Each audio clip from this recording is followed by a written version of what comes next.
Wacky Wednesday, everybody. Welcome back to your first episode of Hot News for the day. Let's get into the primary tech news that we got going on in the world of the GPU department, because it looks like Nvidia's got a big RTX 3080 Ti that they want you to take off their hands, because now we have benchmarks and a little bit of things to show you with regards to specs on this 3080 20 gig or 3080 Ti. We're not quite sure what it's going to be called, and there's been previous indication that it's going to be held off on, but we have some details now. So there's a video channel on Bilibili from China called Big Hardware Player, who has apparently gotten their hands on the colorful RTX 3080 Ti engineering sample, and they so graciously ran GPU-Z. And as you can see right here, comparing it to the 3080 on the right and the 3090 on the left, you can see that it's actually spec for spec nearly the same as the RTX 3090, besides the size of memory, 20 gigabytes instead of the 24 gigabytes on the RTX 3090, and then also the speed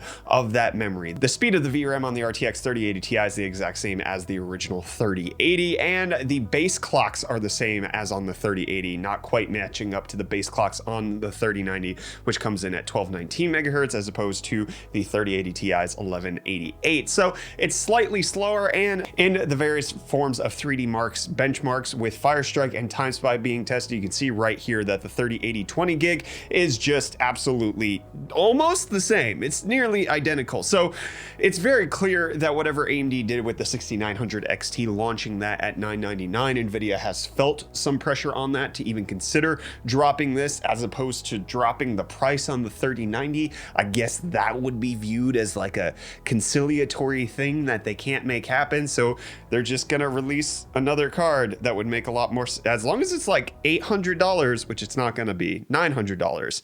If it's $900, because it would lose to the 6900 XT, so it's cheaper, but then they're not going to do that. I don't know why I think Nvidia is going to be consumer friendly. Forget my ideas. But I'm not going to forget about how fast they make cards, because with the Galax Hall of Fame 3090 that we talked about in yesterday's edition of Hot News, which in case you missed, you can check out right up there.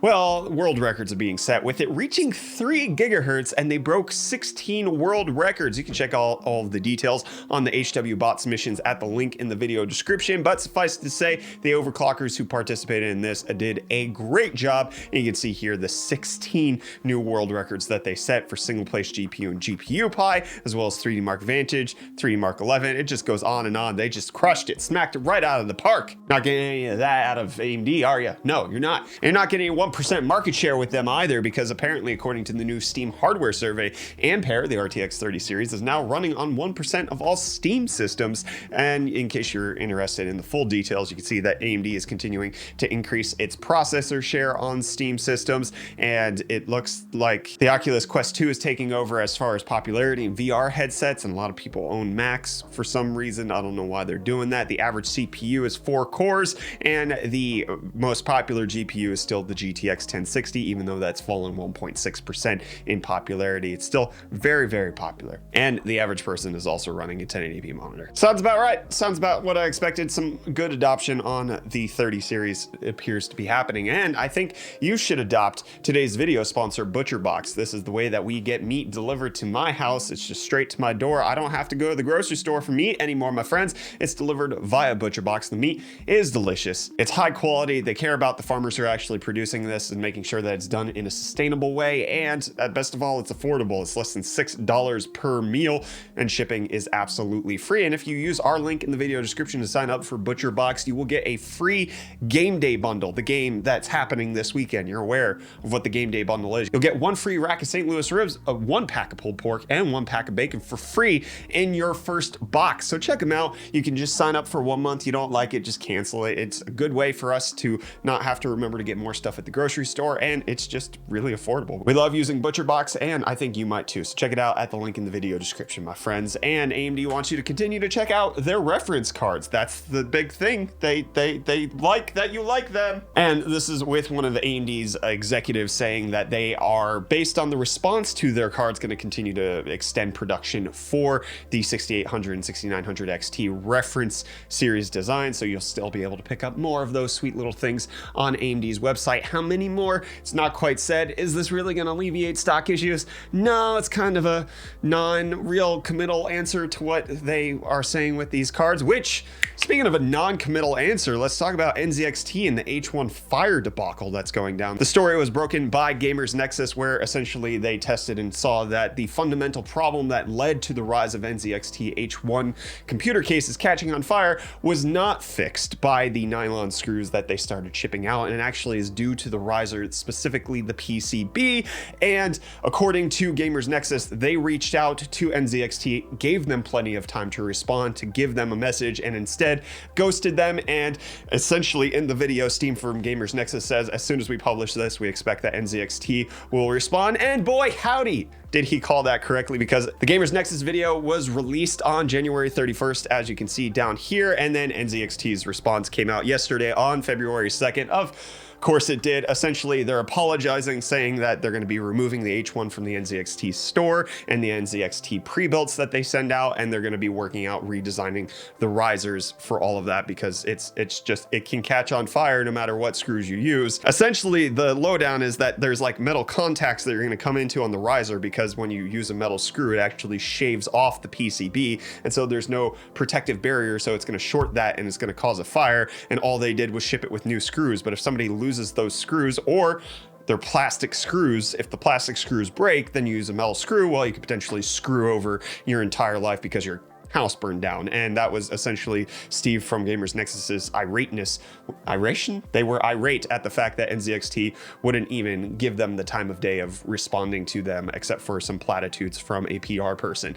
It's kind of hollow at this point, NZXT's response. This probably should have been done before they were called out publicly, but company's gonna company, and they say at the end of their note, we want to thank Steve from Gamers Nexus. He and his team brought the issue of someone replacing nylon screws with metal screws to our attention. It raised the urgency surrounding it. Sure, you can thank them all you want, but it's only when their video gets some sort of feedback that you actually end up doing anything about it. Doesn't, like, people's houses can burn down. That's not good. That's bad. It's also bad if you use Cyberpunk's modding tools, apparently, because there's a vulnerability that's been discovered that can give the modders full access to your PC through your system's DLL files and take control of your PC at runtime. It's CD Projekt Red is just getting no breaks when it comes to what's going on with Cyberpunk. So they're just saying use caution if you plan to mod it, because oopsie daisy, you know, we just need to fix that.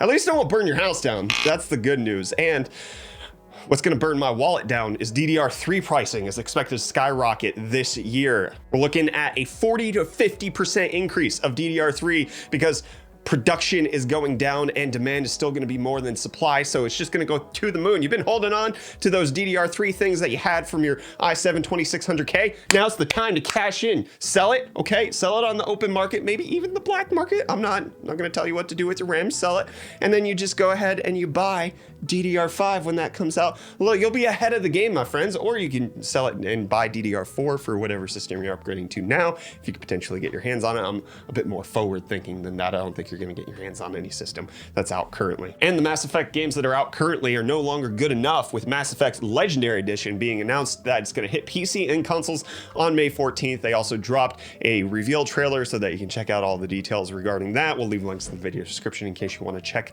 that out for yourself, which I know I do with this next story, which is God of War has released its PS5 patch, and I replayed it on my PS5 before the patch came out because it actually just looks so dang good and it played so smoothly. Like, there was no frame rate patch, but the extra performance on the PS5 just meant that the frame rate was smooth. It was a nicer experience on the PS5 already, so now you're gonna get 4K, you're gonna get up to 60 FPS, and it's gonna be great. There is a little thing that I want to talk about here. It does say 4K checkerboard resolution or 2160p. Those are asterisk. The 4K checkerboard resolution is synced to 30 if you choose the PS4's original performance experience, which is what I initially played it on when I played it on my PS5. So you can still get that, but that's not going to be the default experience. And then the 2160p is asterisk because you need to have a 4K display device in order to do that.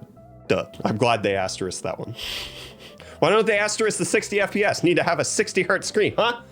Huh? And here's a big asterisk. The Twitch, a lot of people watched it. 1 trillion minutes of it. The asterisk is that 1 trillion minutes sounds like a lot. That's like 16 billion hours, which is like, I think, I did the calculations. Where's my calculator? It's like 694 million days. That's a lot, which would then result in 1.9 million years, that's a lot. And it's a lot for me to continue this episode of Hot News. Let me know what you thought of all the tech news that's happened across the world. We'll be back with another episode today, so get subscribed, hit the like button, and don't forget to check out ButcherBox, today's video sponsor. Get your free big game day bundle, my friends. It's good, free meat. Okay, I don't know how to offer that any more excitingly than I am right now. Check it out at the link in the video description, and check me out in today's later video. Cheers.